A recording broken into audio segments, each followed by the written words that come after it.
So properties of liquid में you can see the first property we have is इनका कोई fix volume नहीं होता है।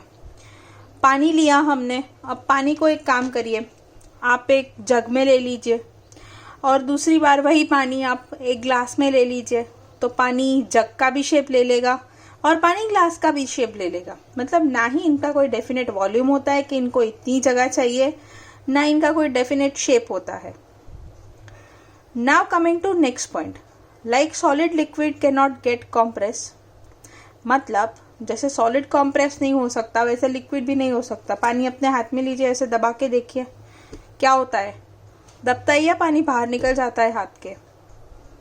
ट्राई करके मुझे बताना, और मम्मी डांटे तो मुझे मत बोलना, अपने रिस्क पे करना है काम, ठीक है। मूविंग अहेड, लिक्विड जो होते हैं इनका डेंसिटी मॉडरेट से हाई होता है, मतलब मीडियम डेंसिटी से हाई डेंसिटी तक के ये होते हैं, और कई बार जनरली इनका डेंसिटी कम ही होता है from the solid. Now coming to the fourth point, liquid do not fill their container. क्या कभी भी आप अपना पानी का ग्लास पूरा भर देते हैं, दूध का ग्लास पूरा भरा हुआ मिलता है? नहीं। So liquid can not fill there whole container. और liquid is easy to flow, solid जैसा नहीं, थोड़ा सा टिल्ट किया लिक्विड बाहर, ठीक है। So these are the properties of liquid. Now coming to the properties of gaseous substance, we know hydrogen, carbon dioxide, nitrogen, steam, ये सारी गैसियस सब्सटेंस है। तो ये जो सब्सटेंस है उनमें देखिए इनका कोई शेप नहीं होता, इनका कोई फिक्स वॉल्यूम नहीं होता है। कहीं पे भी डाल दो, कहीं पे भी आप उसका शेप हो जाएगा या फिर उसकी वॉल्यूम हो जाएगी। जैसे हमारा सिलेंडर आता था पहले, गैस सिलेंडर, आपके मम्मी पापा को पता होगा, पूरा गैस से भरा हुआ आता था। मतलब क्या है कि बहुत सारी गैस होती थी उसमें, उसका मीनिंग कि वो पूरी सिलेंडर भरी हुई होती थी। Gases filled their container completely. और वो इसलिए होता है क्योंकि gases can be compressed easily. हम उसको अच्छे तरीके से कॉम्प्रेस भी कर सकते हैं। हम कॉम्प्रेस क्यों कर सकते हैं इसे, हम क्यों इसे दबा सकते हैं? क्योंकि गैस की डेंसिटी लो होती है और वो लिक्विड और सॉलिड से भी लाइटर होता है।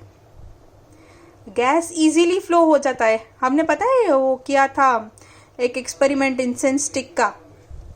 अगरबत्ती होती है, उसमें से फ्यूम्स निकलते, कैसे इजीली पूरे घर में महक आ जाती है। So that is what is gas. Now moving ahead, solid liquid gases की अलग अलग प्रॉपर्टी क्यों होती है? पहले हमने देखा क्या होती है, अब होता है क्यों होती है। तो वो इसकी वजह से कि भाई इनमें जो स्पेस है वो अलग है पार्टिकल की, दूसरा फोर्स ऑफ अट्रैक्शन में डिफरेंस है, और तीसरा इनके मूवमेंट्स में डिफरेंस है। कहने का मतलब है अगर स्पेस की बात करें, जैसे फॉर एग्जांपल हम यहाँ देखते हैं, ये सॉलिड है। सॉलिड में सारे पार्टिकल्स हम बहुत नज़दीक नज़दीक होते हैं, इसीलिए इनका डेंसिटी हाई होता है, इनका वेट ज़्यादा होता है। लिक्विड में गैप ज़्यादा है, गैस में तो बहुत ही है, मतलब स्पेस ज़्यादा है, मतलब ये बहुत ही जल्दी मूव करते हैं, ये इतनी जल्दी नहीं मूव कर सकते, और ये मॉडरेटली मूव कर जाते हैं। इनमें फोर्स ऑफ अट्रैक्शन बहुत ही ज़्यादा है क्योंकि एक दूसरे के नज़दीक है। इसमें थोड़ी सी कम है और इसमें तो बिल्कुल कम है, ठीक है। अब आते हैं लिक्विड पे। हमने बोला था कि liquid do not have fix shape. तो ये देखिए एग्जाम्पल है, ये बीकर है, ये ग्लास है, ये कॉनिकल फ्लास्क है, और ये राउंड बॉटम फ्लास्क है, या फ्लैट बॉटम भी बोल सकते हो। तो देखिए चारों में एक ही तरीके का पानी है लेकिन सबका शेप अलग अलग है, तो पानी ने भी अपना शेप ले लिया है, ठीक है। So this is how the liquid differs.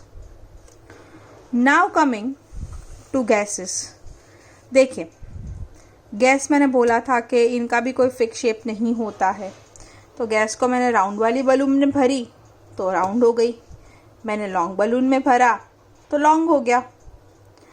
तो इनका ना कोई फिक्स शेप नहीं होता है, और बेस्ट पार्ट ये है कि इनका डेंसिटी बहुत ही लो होता है, मतलब ये जगह बहुत कम रोकते हैं, इसीलिए ज़्यादा से ज़्यादा हम गैस एक चीज़ में भर सकते हैं। आपको इसका अगर सीधा एग्जाम्पल जानना है ना, तो मैं आपको बताती हूँ। जब भी आप कहीं मॉल या फिर कहीं भी मतलब लिफ्ट है वहाँ जाते हो, तो अगर वो लिफ्ट में हम एक काम करते हैं, 9th स्टैंडर्ड के ना बच्चे भरते हैं, तो एक लिफ्ट बड़ी सी है, उसमें लिखा है कि 13% can come up to let's say 700 kg। एक बच्चे का वेट अगर मैं 50 kg भी डाल लूँ तो कितने बच्चे हो जाएंगे? कैलकुलेट करके बताइए मुझे। 700 ग्राम 50 डिवाइड बाय 50 तो कितना होगा?